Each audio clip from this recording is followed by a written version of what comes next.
Hello everyone. What happens when the enemy does not break into the house, does not shout, does not force the gate, but simply arrives like an ordinary delivery in broad daylight, just to see how quickly Alex runs, how frightened Tuna becomes, and whether the baby in her arms can still be made to cry before anyone ever touches the door. If your heart still aches for the kind of love that must protect a quiet home from threats, clever enough to wear the face of normal life, stay with me. For a short while that afternoon, the farmhouse almost remembered how to breathe.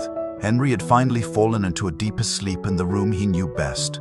The familiar blanket lay tucked around his tiny body, the same pillow near his cheek, the same filtered light moving through the curtain exactly as it had on so many gentler days. Back at the farm, his breathing had softened in a way it never truly had at the riverside house. The place was still threatened, still watched, still unsafe in ways Tuna could not fully measure, and yet it remained the one place where her child's small body still recognized how to rest. That fragile piece was what made the next sound so cruel. Outside, beyond the gate, tires rolled slowly over gravel, not fast enough to announce panic, not rough enough to sound like attack, just the careful, ordinary arrival of a delivery van. Inside the house, Henry startled before anyone spoke. His little body jerked in his sleep, one hand twitching open near his cheek, and then he began to cry. Not loudly at first, just a thin, frightened sound from a baby too young to understand danger, but old enough to feel when fear had entered the air again. And out in the yard, Alex turned toward the gate and understood at once that this was not a delivery. It was a test. Alex moved before the van fully stopped. He had been near the outer edge of the yard line, checking the quiet positions of the men he had placed along the road and field boundary, when the sound of slow tires turning onto the gravel lane reached him. The vehicle came into view with deliberate calm, white but unmarked, dusty enough to pass for ordinary work, plain enough to be forgettable. That was what made it wrong.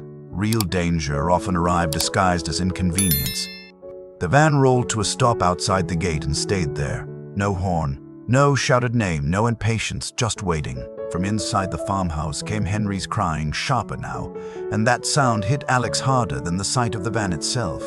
A child that small could not explain what frightened him.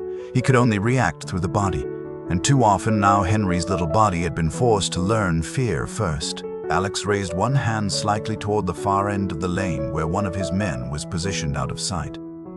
"Stay back. Watch first." Then he crossed toward the gate alone. Behind him, inside the house, Tuna had already reached Henry's room. The baby had woken fully this time, crying with the helpless distress of a 1-year-old dragged too abruptly out of sleep. She lifted him at once, and his whole tiny body folded into her with desperate instinct. His wet lashes pressed against her neck. His little fists opened and closed against the fabric of her blouse. He did not know what the noise outside meant. He only knew that the world had turned wrong again. "It's all right," she whispered, though her heart was beating too hard for the words to carry the calm she wanted. "Mom is here. Mom is here," Henry cried on, face hot against her skin. Tuna rocked him gently and moved toward the front room, but not too close to the window. The habits of fear had already formed. She kept one arm securely under his weight and the other hand over the back of his head, her own body becoming the wall she wished the house still was. Through the curtain she could see Alex approaching the gate. The van's front windows were darkened enough to hide the driver clearly. No one stepped out. No package was visible. No company name was painted on the side. It stood there with the eerie patience of something waiting not to deliver, but to observe. Alex stopped a few feet from the gate and spoke in a voice firm enough to carry, but not loud. "Who are you here for?" No answer. That alone confirmed it. No real delivery driver came this far onto private ground and answered silence with more silence. Alex took another step closer and saw, through the windshield now, that there was indeed a man in the driver's seat. Cap pulled low, face partially turned away, hands on the wheel. Still no movement to open the door. A performance. He was being watched as much as he was watching. Behind him, a plainclothes guard had already shifted into a better line of sight near the trees, while another stayed farther back near the lane exactly as instructed. Alex could feel the shape of the test now. The van wanted to learn something. Whether he rushed in anger, whether Tana stayed hidden or panicked, whether the perimeter closed in visibly or remained disciplined. The enemy was measuring them. Inside the house, Henry's crying broke into breathless little sobs. Tuna pressed her cheek to his hair and glanced once more toward the gate. Seeing Alex standing there steadied her only a little, because this time the danger was not violent enough to fight. It was patient enough to make waiting itself feel like an attack. "Please calm down, baby," she whispered, rubbing circles over Henry's back. He did not. Not fully. He kept lifting his face, then burying it again as though searching for safety and failing to settle into it. The poor little thing had not had a whole day of true calm since this began. Each new interruption was teaching his body to expect another. Alex tried again. Open the door. At that, the driver finally moved. Slowly. Too slowly. The window lowered only halfway. A man's chin appeared. Rough skin. No company badge. No paperwork. "Wrong address," the driver said. Alex's face did not change. "Then leave." The driver gave a vague little nod as if embarrassed by a harmless mistake, but the van did not move immediately. It lingered for one more beat, one more deliberate breath, and that was the point. One beat to let the driver see where Alex stood. One beat to see whether Tuna would appear. One beat to see whether anyone else on the property exposed themselves. Then the window slid up again. The van reversed slowly, not hurried, not frightened, not like a man caught doing something dangerous. More like a man who had already learned enough. Alex stepped back from the gate, eyes tracking every inch of the vehicle as it retreated down the lane. He lifted his phone at once and spoke quietly to Min. "Follow at a distance. No confrontation unless I tell you." The answer came immediately. "Already moving." Alex entered the call and remained at the gate until the van reached the bend in the road and disappeared behind the trees. Only then did he turn back toward the house. Tuna was waiting just inside, Henry in her arms, the baby's face still damp and strained from crying. He had quieted, but only into the miserable afterstate of fear. Small hiccuping breaths and weak little sounds that came whenever her hold loosened even slightly. "It's gone?" she asked. "For now." That answer made her colder, not calmer. "Who was it?" A probe. Alex stepped inside and shut the door behind him. "They wanted to see our reaction." Henry whimpered at the sound of his voice, not from dislike, but because every adult sound now seemed edged with tension. Tuna adjusted him higher on her shoulder and tried to sway gently. Alex's gaze dropped to the baby, the flushed cheeks, the damp hair at the nape of his neck. The little sock twisted partly off from all the kicking and crying. Such a painfully ordinary detail. He crouched slightly, not too close, just enough to appear smaller and steadier. He was sleeping? Tuna nodded, deeply for once. That sharpened the cruelty of it all over again. Alex rose and looked back toward the yard, through the narrow gap in the curtain. They chose the right moment. Quiet enough to observe, loud enough to disturb him. They were watching before they turned in. Tuna closed her eyes briefly. The house had barely reclaimed breath, and already someone had come to test how easily it could be made to choke again. Henry gave another small broken cry, and this time his fingers caught in the chain at Tuna's neck. She carefully freed it and kissed his temple. "Shh, it's all right. It's all right." But the words were beginning to feel worn thin. Alex moved toward the front door again. "I'm going to check the lane." Tuna looked up quickly. "Alone?" "Yes." He saw the fear in her face and added, more softly, "I won't go far." Her hand tightened on Henry's back. She wanted to ask him not to leave the yard again. Wanted to tell him that every time he stepped out of sight. Now the house seemed to lose structure, but she also knew he could not protect what he did not measure. She only nodded. Alex stepped outside once more. The lane appeared empty. Sunlight lay over the gravel in pale heat. Beyond the gate, ordinary countryside silence had returned. Too ordinary, almost mocking. Yet on the ground, just inside the turning space where the van had paused, he noticed faint marks in the dust. The slight shift of tires idling longer than necessary. The impression of careful positioning. He followed the tracks with his eyes, then stopped near the outer edge of the grass, not dropped carelessly, but left where it would be found if someone looked closely enough. Lay a small white card. Alex picked it up, blank on one side. On the other, only 3 words, "How fast, Alex?" His jaw tightened. Not a threat, a score. They had tested the response time and left behind acknowledgement. He folded the card once and put it in his pocket. Inside the house, Henry had finally cried himself into a shaky quiet. Tuna sat in the old chair by the window, not looking out, only holding him and pressing slow kisses into his hair whenever his mouth trembled again. She looked up when Alex returned, and the expression on his face told her at once that the van had indeed left something behind. "What now?" she asked. Alex did not answer immediately. He looked at her, at Henry, at the room that kept trying to become home again and kept being turned into a testing ground. Then he said the one thing she had feared and expected at the same time. "Now I stop reacting the way they want." Alex did not tell her about the card at once, not because he wanted to hide anything from her, but because Henry had finally begun to soften again in her arms. And Alex had learned enough by now to know that some truths must be timed around the child as much as around the mother. A baby who young could not understand words, but he could absorb the damage inside them through tension, voice, and breath. Too much fear in the room, and Henry would become its smallest victim first. So instead, Alex moved with practical calm. He brought water. He checked the back latch. He spoke low and without urgency. Then, when Henry had been laid down again with less protest than before, though still only after long minutes of rocking, Alex stood with Tuna in the front room and showed her the card. She read the words once, then again. Her face lost color slowly this time, not in shock, but in comprehension. They really were measuring us. Yes, for what? Alex's eyes went to the window, to know how close they can come next. The silence after that spread coldly through the room. Tuna folded both arms around herself without meaning to. Henry was asleep again in the next room, but now even that sleep felt fragile, as though the enemy had already learned how easily it could be broken. Alex took out his phone and called Min. Status.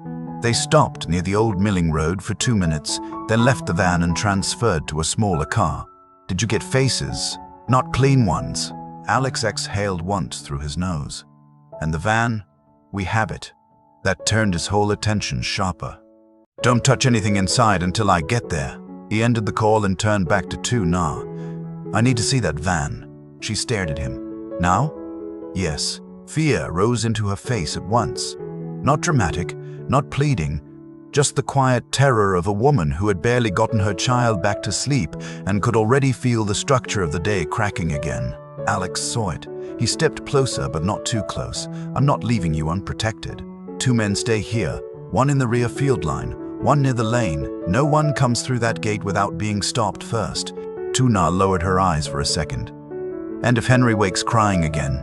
The question pierced him more deeply than anything else she could have asked. He answered gently. "Then you hold him, the way you always do, and I come back as fast as I can." That was what he should have said. It was also not enough. They both knew it. Still he had to go. Because whatever sat inside that van had been placed there with intention, not abandoned at random. Left as the last word of a controlled intrusion, Tuna looked toward Henry's room, then back at Alex. "Be careful." It was the kind of sentence that would have sounded small to anyone listening from outside. Inside the story between them, it felt devastating. Alex nodded once and left. The van had been taken to a quiet strip of road near the milling ground where Min and 2 others waited. When Alex arrived, the vehicle stood with both rear doors closed, dust still clinging to the tires from the farm lane. Min handed him a pair of gloves without speaking. Alex opened the back. There were no boxes, no invoices, no goods. Only emptiness, empty metal floor, empty side rails, faint smell of old cardboard and fuel. And in the middle, placed so neatly that it might as well have been part of a ritual, sat one small object. Alex went still. It was Henry's cloth rabbit, old, soft with wear. One ear slightly bent from washing, a faint pale blue stitch at the belly where Tuna had repaired it herself. Alex recognized it because he had seen Henry fall asleep with it before, and because it should have been inside the farmhouse. For one terrible second, he did not move at all. Then Min spoke, lower than before. "You know it." Alex nodded once. His voice, when it came, was flat with contained rage. "It belongs to the baby," no one answered. They did not need to. The meaning was already there, large and unbearable. Someone had either been close enough to take it from the house at some earlier time, or had been near enough long before this to obtain something from Henry's life and keep it for exactly this moment. A mother's private world had been entered. A baby's object of comfort had been handled by strangers. That was the real violence. Alex bent and lifted the rabbit very carefully, as though care now might somehow undo the hands that had touched it before him. Beneath it lay a folded receipt slip. He unfolded that too, only one sentence. He cries before you reach him. Alex's whole body seemed to harden around the words. Because that was the test, wasn't it? Not whether Alex could fight, whether he could arrive before fear did. Min looked at him. What now? Alex folded the slip once and put it into his pocket with the other card. Now, he said, they stop learning from us. He turned at once and headed back to the farm. When he returned, the house was quiet in the late afternoon light. Too quiet. For one rushing second, his heart struck hard enough to hurt. Then he heard it. The soft old floorboard near the bedroom. The sound of Tuna moving slowly so as not to wake Henry again. She looked up when he entered. The moment she saw his face, she knew. There was something inside. Alex held up the cloth rabbit. Tuna went white. Her hand flew to her mouth before she could stop it. No, she whispered. No. That was missing weeks ago. I thought I lost it in the wash basket. I thought the sentence died. Because now she understood it had not been lost. Someone had taken it. Someone had held onto a baby's comfort toy, not for money, not for necessity, but for leverage, for timing, for this exact psychological wound. Alex crossed the room and placed it gently into her hand. The moment the worn fabric touched her skin, her whole face changed. Not only fear now, grief, violation. A mother's grief at realizing her child's quiet little world had been entered long before she knew she should be afraid. Henry stirred in the next room as if some invisible thread tied him to the object. Then he cried softly at first, then more fully. Junot clutched the rabbit and turned at once toward the sound. She lifted him, held him close, and after a moment laid the little rabbit against his arm. Even half awake, Henry's fingers found the familiar fabric. He quieted almost instantly. Alex watched from the doorway and felt something inside him turn colder than rage, because the proof was now complete. The enemy was not only studying Brute's gaits and reaction times, they had been gathering pieces of Henry's life. And if they had done that, then the distance between watching and entering had already been crossed long ago. Tuna looked up from Henry's face, tears standing bright in her eyes. They were inside our life before we even knew, she whispered. Alex did not deny it. He only said very quietly, yes. Then his phone vibrated. Unknown number. He answered at once. The voice on the other end sounded almost pleased. Better today, the man said. You reached the gate faster. Alex's fingers tightened around the phone. The voice went on, but not fast enough to keep the child from crying. The line went dead. The false delivery van was never meant to break the gate. It was meant to test fear, timing, and the shape of Alex's protection around Tuna and Henry. What he finds inside proves something far more personal and far more disturbing. The enemy has already taken hold of a piece of Henry's tiny world and kept it for the exact moment it would hurt most. Back at the farmhouse, the baby quiets only when the missing rabbit is returned to his arm, making the violation feel even crueler. And now, with the caller openly scoring how quickly Alex responds, the next question is no longer whether the threat can reach the farm, but how long it has already been living in the shadows of their life.